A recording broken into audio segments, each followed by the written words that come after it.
everybody, this is Threshold Training's workout of the day for Friday, June 25th. It is a Guess Who workout. All coaches and athletes are invited to participate. Guess who made up this workout?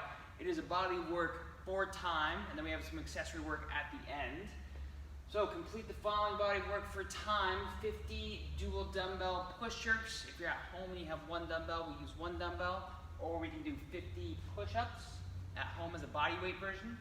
You can do a 600-meter run. If you have a rower, you can do a 750-meter row, or if you have a bike, you can do 1,500 meters on the bike. Into 20 box plank to pike walk-ups. So think of it as a wall walk-up but on the box from plank to pike. Another 600-meter run, 50 alternating slam ball squat cleans if you're in class, or a one-arm alternating dumbbell squat clean if you're at home, or a squat clean with a backpack or a duffel bag. Then another 600-meter run to finish the workout off. If you're in class, 600-meter run loop, you're going to TD bank and back. As you're coming back to the garage door, you will loop around the white building and then come back in, and that is 600 meters. Okay.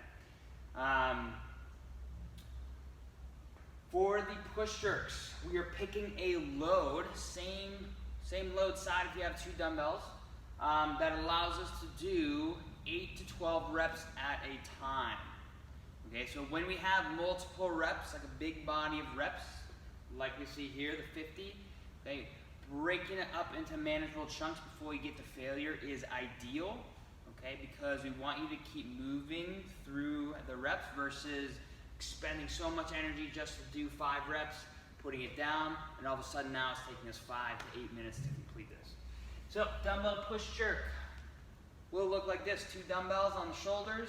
I will dip through the knees and the hips. I will drive and punch through the ceiling and land in a dip again. So it's kind of a dip, drive, dip. Okay. So understand that with 2 dumbbells, okay, the range of motion that you need is a lot more through the shoulders than if you have a barbell, because usually a barbell press grip, your hands are wider. In order to get the dumbbell stacked over your head, okay, you need to be more narrow than you were with a barbell. So keep that in mind, particularly for the load that you choose, because what we'll often see is the forward dumbbell fault, where we'll push jerk but we'll land here, because it's a lot easier to get into this position than that position there. Or we'll see the out to the side dumbbell version. Okay, so pick loads accordingly, knowing that you're going to need a little more motion and stability, okay, through your shoulder, okay, particularly as we bend the knees. So once we get to our box pike to planks, they will look like this. We'll have a box. This doesn't have to be a box. It could be, if you're at home, it could be the stairs, or it could be a couch or a chair. That could work too. So the goal is to keep our fingers, elbows, and shoulders all active as we step and walk. So what that means is I'm reaching long through my shoulders. I'm spreading my shoulder blades apart. I'm gripping the floor with my hands. I'm going to walk myself to pike position, walk myself back out. Again, it's important to keep yourself nice and long through your shoulders as you're walking. Right? So you're not squeezing your shoulder blades together, spreading them apart.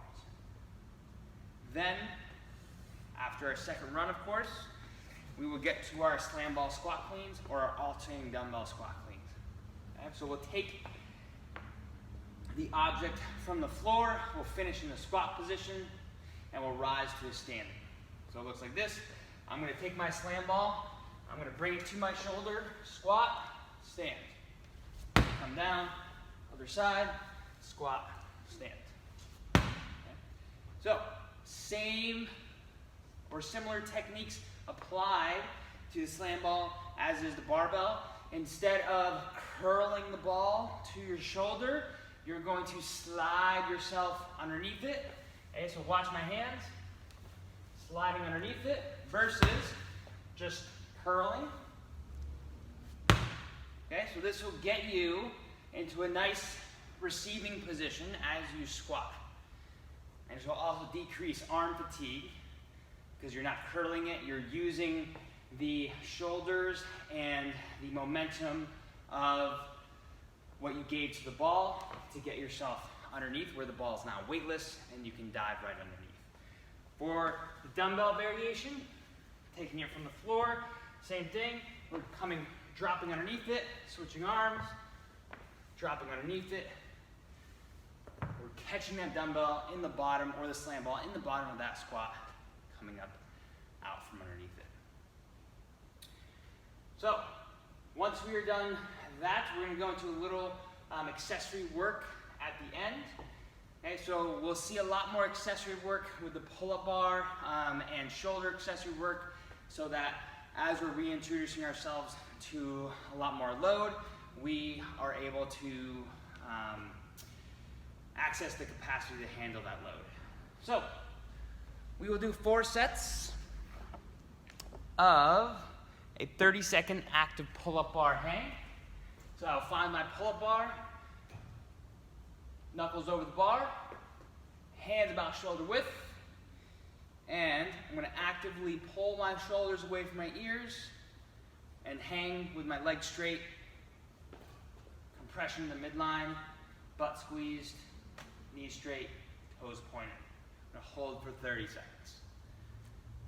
If you're at home, you can do the same thing with the pull-up bar, or you can take a dumbbell or other weighted object and you can perform the top of a bent over row position for a 30-second hold, or you can do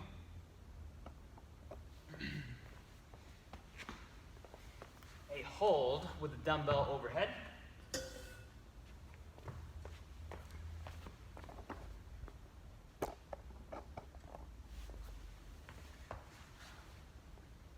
Like so. So you're holding here. So essentially you're just working on the straight arm strength. Okay, so your lat muscles used for pulling, okay, or slows down your arm coming overhead.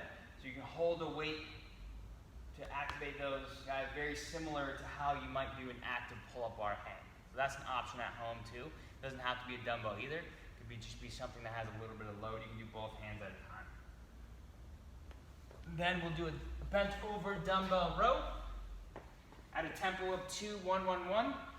So I row, hold 2 seconds, down 1 second, hold 1 second, hold 2, down, hold, up, etc., until I hit 8 per arm. We want you to go heavy, but not so heavy that we're losing tempo, or we're starting to rotate or jerk our body just to try to get the weight up towards our ribs. Then the last thing we'll do, the 15-second hands overhead plank. So oftentimes in plank we have our arms right underneath our shoulder. Today we're going to have our hands be on our head like this, okay, with our hips low.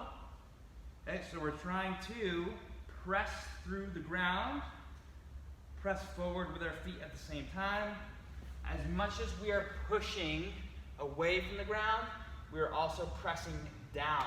So imagine you are trying to pull your toes towards your hands or pull your hands towards your toes. And you can do this on an incline as well. Hands overhead. What will tend to happen is you will pike your hips back like this to shorten the range of motion.